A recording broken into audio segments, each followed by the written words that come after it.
جب ہم علاج کرتے ہیں تو اس صورت میں ہم یہ نہیں دیکھتے کہ آنے والا ہندو ہے یا مسلمان ہے یا کسی دوسری ذات کا ہو،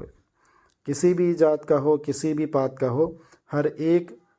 جو ہے ہمارے لیے مریض ہوتا ہے، ہر ایک ہمارے لیے پیشنٹ ہوتا ہے۔ تو ہم ہر ایک کو پیشنٹ کی نظر سے دیکھتے ہیں، اور اس کا علاج بھی چاہے وہ کوئی بھی مذہب کا ہو، لیکن اس کا علاج ہم قرآنی آیتوں کے ذریعے سے ہی کیا جاتا ہے۔ اور الحمدللہ اللہ کے فضل و کرم سے ہزاروں لوگ جو ہے شفا یاب ہو چکے ہیں۔ اللہ نے ہمیں ذریعہ بنا کر ان کو شفا دے دی ہے۔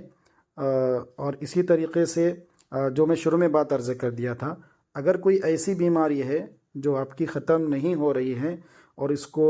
یہ کسی ڈاکٹر نے یا کسی حکیم نے یہ کہہ دیا کہ یہ لا علاج مرض ہے، لا علاج بیماری ہے، تو ایسی صورت میں جو ہے آپ جو ہے ایک مرتبہ چاہے تو ہم سے رابطہ کر سکتے ہیں، یا آپ کی نظر میں اگر کوئی دوسرا صحیح عامل ہے جو شریعت کا پابند ہو، اس سے بھی رابطہ آپ کر سکتے ہیں۔ ایک بار کر لیں، چیک کر لیں، تو اس سے جو ہے معلوم ہو جائے گا کہ یہ بیماری ہی ہے یا کس کے اوپر جو ہے روحانی اثرات کا جو ہے اثر لگا ہوا ہے۔ یہ ساری باتیں آپ کو جو معلوم ہو جائے گی۔ اگر بیماری ہے تو پھر اس کی جو ہے دوا آپ جاری رکھیں، چالو رکھیں، اور اگر روحانی مرض ہے اس کے اوپر تو سب سے پہلے جو ہے روحانی مرض کو ختم کرنا ضروری ہوتا ہے۔ یاد رکھیے، اگر کسی مریض کو کوئی بیماری لگی ہوئی ہے، مثال کے طور پر جو ہے اس کے ہاتھ میں جو ہے درد ہے، اور وہ درد جو ہے گولی کھانے کے بعد کم نہیں ہو رہا ہے، یا کم ہوتا ہے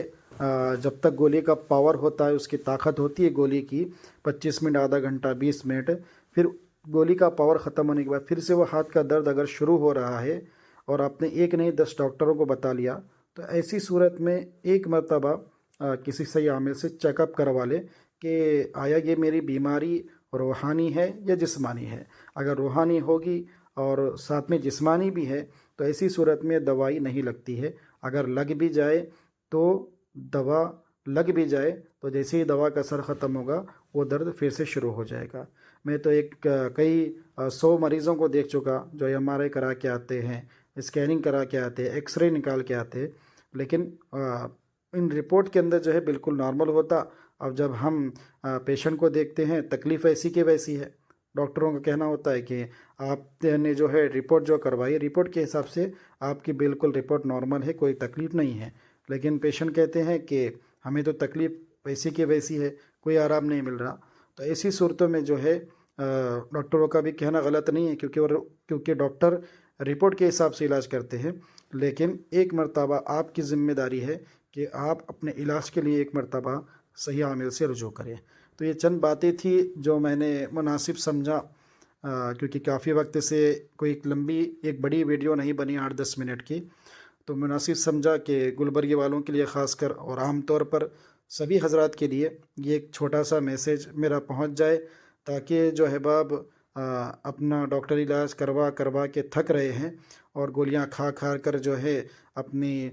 شریر کو، اپنے جسم کو کمزور کر رہے ہیں، تو اگر ان احباب تک یہ ویڈیو پہنچ جائے گی اور وہ لوگ جو ہے رابطہ کر کے کسی صحیح عامل سے یا ہم سے رابطہ کر کے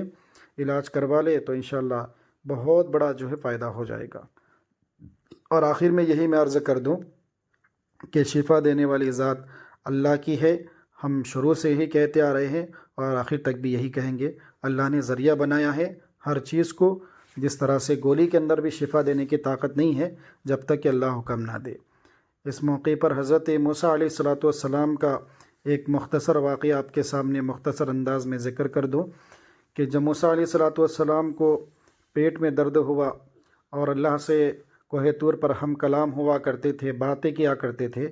تو جب اللہ تعالیٰ نے کہا کہ موسیٰ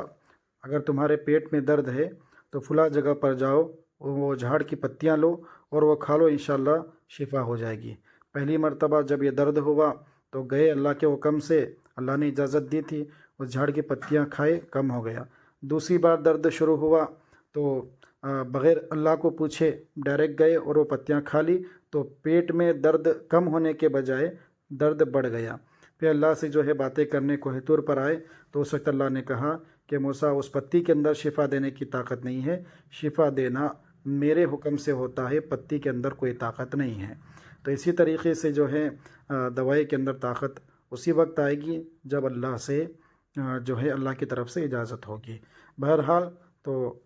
جو ہے باپ ہم سے رابطہ کرنا چاہتے ہیں، اسکرین پر نمبر دیا گیا ہوا ہے۔ السلام علیکم۔